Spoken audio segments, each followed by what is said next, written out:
ሄርሜላ ከረሜላ በተስፊሽ የሐረርጌው እንግዲህ ቲክቶክ ላይ እየተቀወጠ ይገኛል። እሱም ዜድዬ አንዳንድ መረጃዎችን እባክሽን አስተላልፊልን ለምትሉ ልጆች ዛሬም እንግዲህ ይዤው መጥቻለሁ። ተስፊሽ የሐረርጌ በመጀመሪያ በጣም ነው የምናመሰግነው። አንተ ተጠያቂ ነህ። ጠያቂ አይደለህም፣ ጥፋት የለብህም። አንተ የተባልከውን ነገር እያደረክ ነው። እኔ በጣም የታዘብኩት ነገር አብርሃም ታደሰ ምን አለ አድናቂ በለለህ ኖሮ ቢሆን ብዬ ተመኘሁልህ። በመጀመሪያ ጊዜ አንደኛ የኛ የኢትዮጵያ ሕዝብ ባለጌ ነው። እኔ ድምጻቸው ምናምን ድምጽ ያስገባሁት ታሪክ የለኝም። የተስፊሽን ብቻ ነው ያስገባሁትኝ።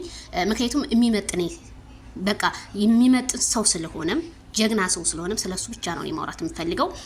በአብርሃም ላይና በሄርሜላ ላይ እየተደረገ ያለው ነገር በጣም ያሳፍራል። አሁንም ከሳሱት የእንጀራ ገመድ ይዘጋል። አብሶ ቲክታከሮች እኔ ስማ እንንትና አይደለም። ምክንያቱም እናንተ ትናንት ወዳጆች ነበራችሁ፣ ዛሬ የአብርሃም ጥላቶች ናቸው። እናንተ በመጀመሪያ ጊዜ አብርሃም ወደርንህ፣ ሞትክልህ፣ ተሰቀንልህ፣ በዚህ ግባ በዚህ ውጣ እያላችሁ ስታጨበጭቡ የነበራችሁ እናንተ ናችሁ። አብርሃም እናንተ ቤት መጥቶ ወይም እናንተ ጋር ተገናኝቶ እኔን አድንቁኝ ውደዱኝ ያላችሁ ታሪክ በፍጹም የለም። ከአብርሃም የበለጠ ስንት እነ ብሬክስ አበሻዊ እነ እሙ ምን በነሱ ያልሰራው ሰው የለም በትዳር በኩልም ካላችሁ እና አድናቂ ተብዮቹ ስለ ማህተባችን የምትሉት እናንተ በሰርግ ሰዓት ሰርግ ሲጋቡ አይደል እንዴ ዱባይ ላይ ስታጨበጭቡ የነበራችሁት? ማህተባችሁን አድርጋችሁ ለማህተባችሁ እንደዚህ ለቤተ ክርስቲያናችሁ የምትቆረቆሩ ቢሆን የዛን ጊዜ ነበረ። የዛን ጊዜ እናንተ ስትሉን ምን ነው አቁመን በሆን የምትሉ አረ ዛሬ ነው እንዴ የተሰማችሁ? እንግዳውሳ ካላችሁ አብርሃም ታደሰንም ሆነ ሄርሜላን ለመክሰስ በጣም ትልቅ ነገር ያስፈልጋችኋል። የራስሽ አሮብሽ የሰው ታማስሪያለሽ አለ ያገሬ ሰው። ሄርሜላ ተፈቅራ እንጂ በሰው እንትን ላይ ወጥ አይደለም።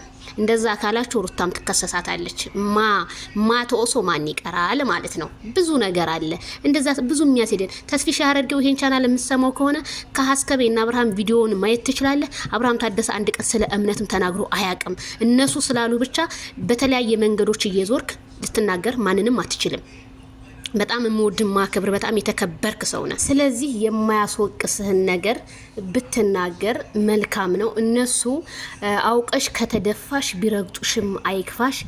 የዛኔ እንደፈለጉ ዱባይ ድረስ ስንት ነገር አድርገው ካበቁ በኋላ 24 ሰዓት አብርሃም እነሱን እንዲያመሰግናቸውና በእነሱ ባሉት መንገድ እንዲራመድ እንዲሁም ያልፈለጋትን ሴት አግብቶ ይኑር የሚሉ ስለሆኑ የእነሱን ባሰማቸው እንደኔ መልካም ይመስለኛል።